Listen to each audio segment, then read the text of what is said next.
നമസ്കാരം. Raf talk ഫുട്ബോളിലേക്ക് അവർക്കും സ്വാഗതം. ലലിഗയിൽ ഗെറ്റാഫയോട് പരാജയപ്പെട്ടതോടുകൂടി റയൽ മാഡ്രിഡിൻ്റെ കിരീട സാധ്യതയ്ക്ക് വലിയ രൂപത്തിൽ മങ്ങലേറ്റിട്ടുണ്ട്. അത് നിസ്തർക്കമായ കാര്യമാണ്. 4 പോയിൻ്റ് പുറകിലായി കഴിഞ്ഞു. ഇപ്പോൾ അൽവാരോ ആർബിലോ പറയുന്നത് അങ്ങനെയൊന്നുമില്ല, ഇനിയും 10-36 പോയിൻറ്റുകൾക്കുള്ള മത്സരങ്ങളുണ്ട്, ലാലിഗയൊന്നും അവസാനിച്ചിട്ടില്ല, ഞങ്ങളെ സംബന്ധിച്ചിടത്തോളം അവസാന ഘട്ടം വരെ ഞങ്ങൾ പൊരുതും എന്നൊക്കെയാണ് അദ്ദേഹം ഇന്നലെ പോസ്റ്റ് മാച്ച് പ്രസ് കോൺഫറൻസിൽ പറഞ്ഞതെങ്കിൽ ഇപ്പോൾ ഹാവിയർ ഹെറേറസ്, കഥേനാസറിൻ്റെ ജേർണലിസ്റ്റ്, റയൽ മാഡ്രിഡിൻ്റെ ലോക്കർ റൂമിൽ നിന്നുള്ള വിവരങ്ങൾ പുറത്തുവിടുന്നുണ്ട്. അതിൽ അദ്ദേഹം പറയുന്നത്, the message from the Real Madrid locker room is that the only trophy left for them to win this season is the Champions league.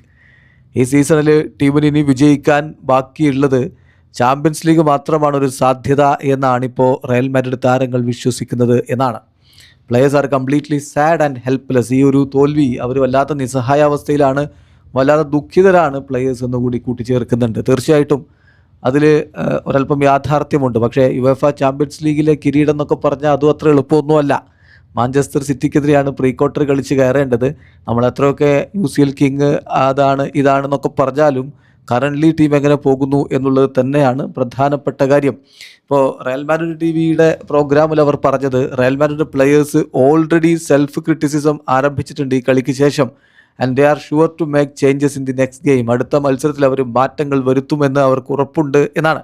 അപ്പോൾ പ്രതീക്ഷകൾ ഇങ്ങനെ പറയുന്നു എന്നുള്ളതൊക്കെ യാഥാർത്ഥ്യമാണെങ്കിലും കഴിഞ്ഞ കുറച്ച് മത്സരങ്ങൾ നിങ്ങളൊന്ന് നോക്കിയാൽ മതി. 2 ആഴ്ച മുമ്പ് റയൽ മാഡ്രിഡ് എവിടെയാണ് നിന്ന് നോക്കണം. അവിടെ നിന്നാണ് ഇപ്പോൾ ഈ രൂപത്തിലൊരു വീഴ്ച സംഭവിച്ചിരിക്കുന്നത്.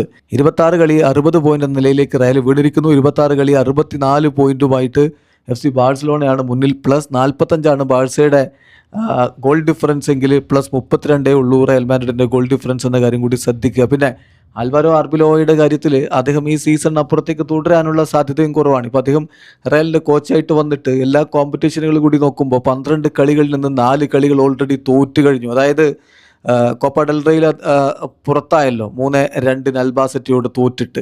അതിനുശേഷം യുവേഫ ചാമ്പ്യൻസ് ലീഗിൽ ബെൻഫിക്കയോട് 4-2 തോറ്റിരുന്നു. ഇപ്പോഴിതാ ബാക്ക് ടു ബാക്ക് തോൽവികൾ ലാലിഗയിൽ സംഭവിക്കുകയാണ്. 2-1 ഒസാസുനയോട് തോറ്റതിന് പിന്നാലെയാണ് 1-0 ഗെറ്റാഫയോട് തോറ്റിരിക്കുന്നത്. സോ 12 കളി ആകുമ്പോഴേക്കും 4 കളി തോറ്റൊരു മാനേജർ അവിടെ തുടരാനുള്ള സാധ്യതയും കുറവാണ്.